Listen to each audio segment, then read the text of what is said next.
Welcome back. We now have an improved document. So what we're going to do is we're going to start by uploading the final improvement to Claude here in this conversation. And we are going to ask Claude to add some illustrations.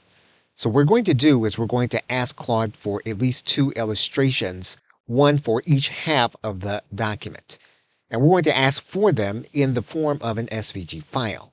And so now that we have the document, what we're going to do is we're going to ask Claude to create images for each part of the document.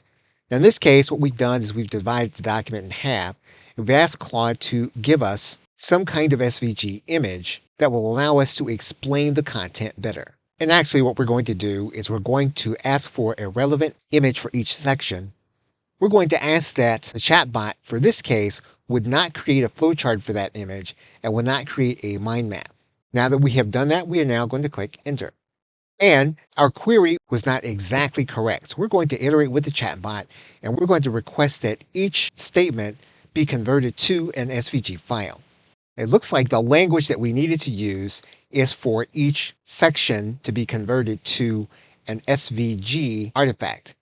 So that is actually what Claude is now going to do, is it's going to convert each of our section statements into an SVG artifact. We actually did have to engage the chatbot again in order to get it to complete the process. So Claude is now giving us an SVG for each section of our document. So what we now have is we now have an SVG in order to illustrate each element for our document. Okay, so thanks, and I will see you in another video.